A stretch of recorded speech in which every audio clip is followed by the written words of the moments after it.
panca jiwa, keikhlasan, kesederhanaan, berdikari, ukhuwah Islamiyah, dan kebebasan. Keikhlasan, wa ma umiru illa liya'budullaha mukhlishina lahud-din. Segala perbuatan yang dilakukan di pondok ini semata-mata ibadah lillah. Itu keikhlasan. Jadi harus ke sana, ke atas. Sepi ing pamrih, rame ing gawe. Jangan dibalik, ya kan? Rame ing pamrih, sepi ing gawe. Bahasa Jawa ini, yang bukan Jawa nggak tahu.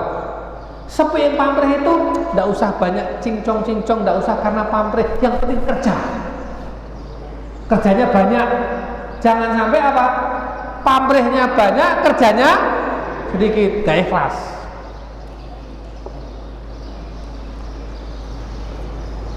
Kiai ikhlas, guru-guru ikhlas, santri ikhlas, termasuk wali santri di rumah itu harus ikhlas. Kalau belum ikhlas susah. Masyarakat juga ikhlas. Masyarakat itu ikhlasnya dalam bentuk apa? Membantu pondok lewat zakat, infak, sedekah, wakaf, lewat jaringannya, lewat pengaruhnya, ya, membantu pondok. Itu keikhlasan masyarakat. Wali santri ikhlasnya gimana? Ikhlas anaknya bukan dibuang, anaknya itu dididik. Anaknya bukan sedang asingkan, tapi anaknya sedang digembleng. Orang tua harus ikhlas. Ikhlas anaknya tidurnya kurang, ikhlas anaknya makannya tidak setiap hari seperti yang dibayangkan orang tua enak. Ikhlas anaknya nggak pegang HP selama 6 tahun. Ikhlas anaknya nggak motor-motoran. Ikhlas dia tidak bersama ibu bapaknya untuk sementara waktu. Orang tua harus ikhlas. Kalian di sini itu sedang dididik, bukan dibuang. Kalian di sini sedang dipaksa menjadi orang baik. Kalau kamu di luar dengan pengaruh yang di luar, ada narkoba, ada kriminal, ada apalagi itu macam-macam itu, ya, itu keadaan hari ini itu memaksa anak-anak muda menjadi tidak baik. Kamu di sini dipaksa baik, dipaksa baik kok nggak mau, ya berarti nggak dapat hidayah. La haula wala quwata illa billah. Ya, di sini dipaksa sholat, kan dipaksa baik kan? Dipaksa wirid, ya, dipaksa pengajian, dipaksa ngapal Quran, dipaksa ngapal hadis. Di luar ada nggak yang maksa kamu ngapal Quran? Ada nggak yang bisa maksa kamu ngapal hadis? Ada nggak yang bisa maksa kamu bangun subuh, sholat jamaah? Ada nggak? Yang ada di luar maksa kamu main game terus, maksa kamu motor-motoran, maksa kamu boncengan, wirawiri, ngalor ngidul, ngetan ngulon sama cewek. La haula wala quwata illa billah.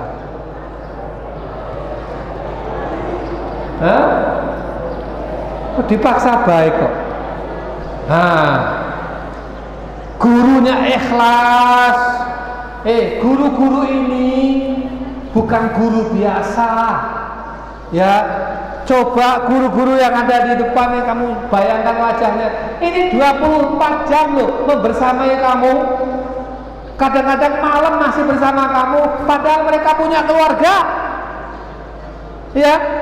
Malam minggu anak-anak muda seusia Ustadz Jadid, Ustadz Ibrahim, Ustadz Nafi, Ustadz siapa lagi, Agus, Ustadz Faisal. Kira-kira anak-anak muda seusia ini malam minggu kemana? Ngabuburit. Iya loh. Oh, malam minggu apa? Anak muda milenial. Saya lihat di sini malam minggu, malam Sabtu, malam Jumat, malam Senin sama saja. Malam di mana? Muwajah bersama anak-anak, bimbing ngaji, bimbing belajar. Ini luar biasa. Ini manusia apa malaikat ini?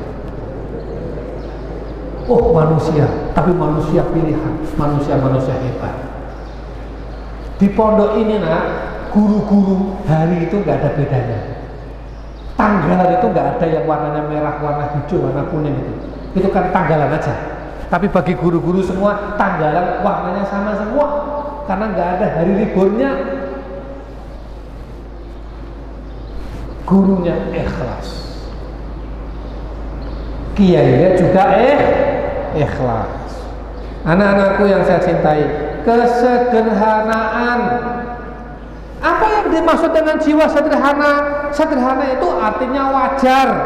Sederhana itu artinya sesuai dengan kebutuhan. Sederhana artinya tidak pasif. Ya. Dan jangan nerimo. Begitu saja. Sederhana itu bukan berarti melarat. Ini makna kesederhanaan. Maka sederhana dalam apa? Berpikir wajar maksudnya. Gimana maksudnya itu? Kamu kalau berpikir yang wajar, jangan berpikir yang aneh-aneh. Jangan berpikir yang liberal-liberal itu, yang sekuler-sekuler itu, atau yang komunis-komunis itu namanya nggak sederhana. Yang wajar saja. Berpikirnya wajar, sesuai dengan kebutuhan, ya. Berkata, bertuturnya yang wajar. Orang yang banyak ngomong tapi nggak ada isinya, itu nggak sederhana. Sederhana dalam bertutur itu kalau ngomong qalla wa dalla, au tala wa dalla. Ala kulli hal dalla. Tala la ya dulu. Gitu? Bagaimana? Itu namanya sederhana dalam bertutur. Sederhana dalam bersikap, berperilaku, pakai baju yang wajar, sederhana. Oh, baju sholat ya sederhana, sarung ya sarungnya yang wajar. Orang sana aneh-aneh, ya toh? Baju ya baju yang wajar, gak usah yang aneh-aneh. Pakai jas, ya jas yang wajar. Kalau mau pakai dasi yang wajar. Kalau mau pakai peci, ya peci yang wajar, sesuai. Nggak usah yang aneh-aneh. Gitu? Pakai peci, yang panjangnya setengah meter ke atas. Iki mau peci apa koki? Gitu? Wah, ada lagi yang miring begini.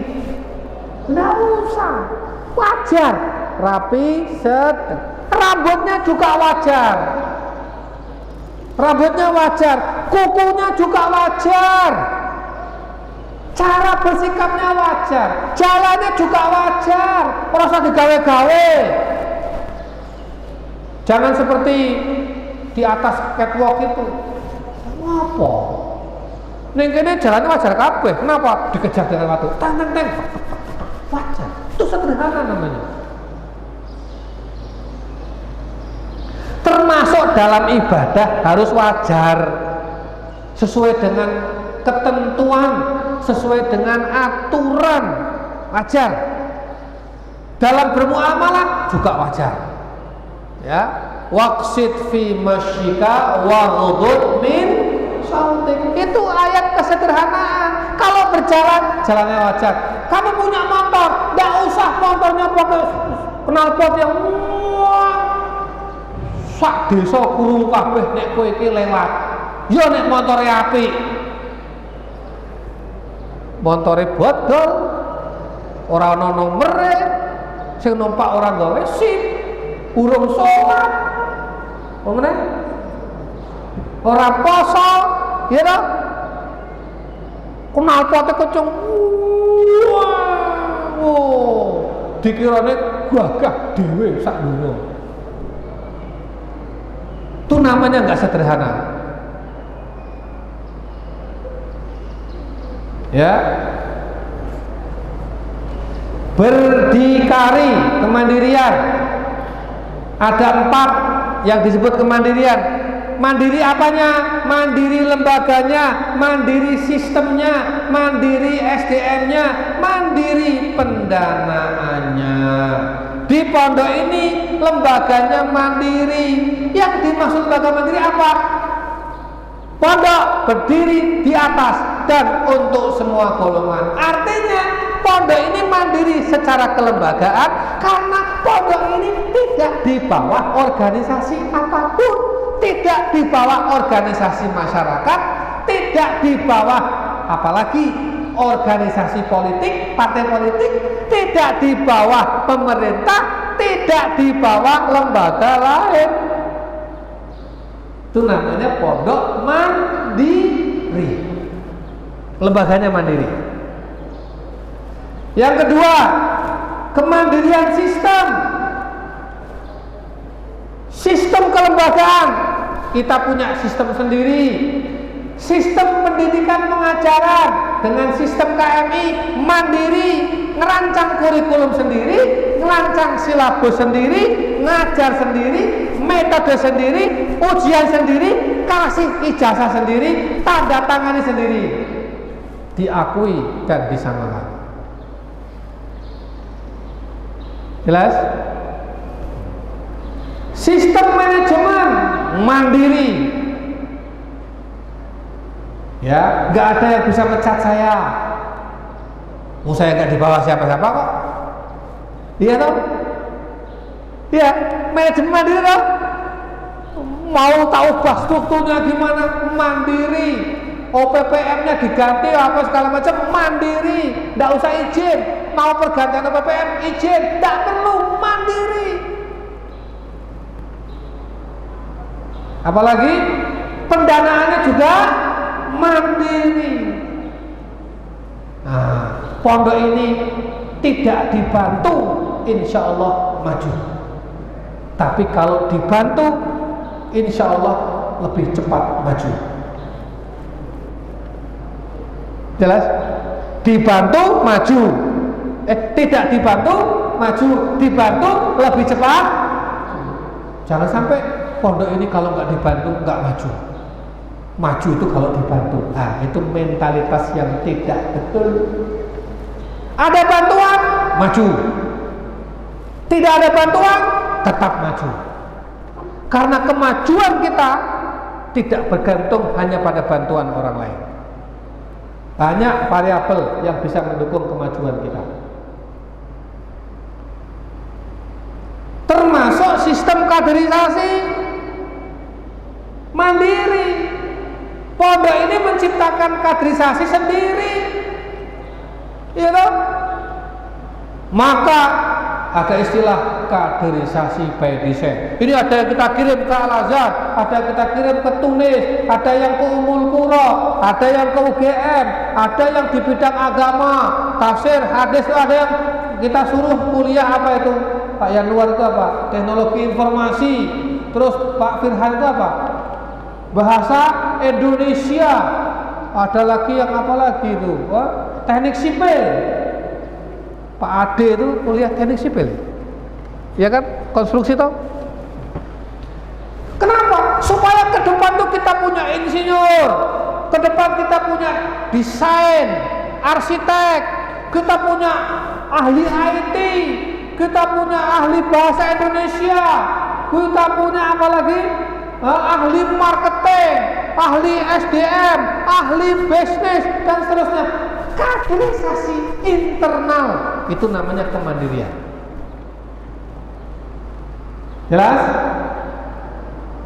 Termasuk kemandirian pendanaan santri, pondok, lazis, wakaf, itu kemandirian pendanaan. Dan ukhuwah Islamiyah, jiwa yang keempat, ya, ukhuwah Islamiyah itu ada kebersamaan, ada keragaman, ada sosial kemasyarakatan. Maka di dalam kamar itu tidak boleh orang Batam semua, mesti dicampur. Ada yang Batang, ada Pekalongan, ada Semarang, ada Jakarta, mungkin ada Sulawesi, mungkin ada NTB-nya, mungkin ada Sundanya, ada Bataknya, ada Bugisnya. Kenapa? Supaya ukhuwah Islamiyah. Di kamar ada yang pakai kunut, ada yang nggak pakai kunut. Kenapa? Nggak apa-apa, ukhuwah Islamiyah. Di kamar ada yang bapak ibunya kebetulan ormasnya Nahdlatul Ulama, ada lagi yang satu kamar kebetulan bapak ibunya ormasnya Muhammadiyah, ada lagi yang ormasnya Al-Irsyad, ada lagi yang Matla'ul Anwar, ada lagi yang Al-Wasliyah, ada lagi yang Ar-Rifaiyah. Tidak apa-apa, ukhuwah Islamiyah. Jelas? Dan jiwa kebebasan yang kelima. Apa yang dimaksud dengan kebebasan? Kebebasan berpikir. Kamu bebas berpikir. Yang penting jangan melanggar nilai-nilai dan syariat. Bebas berbuat, ya. Yang ini mau belajar fisika boleh, ini mau tulis kaligrafi boleh, itu mau mengembangkan olahraganya boleh, yang sana desain grafis boleh. Ya, bebas. Bebas menentukan masa depannya.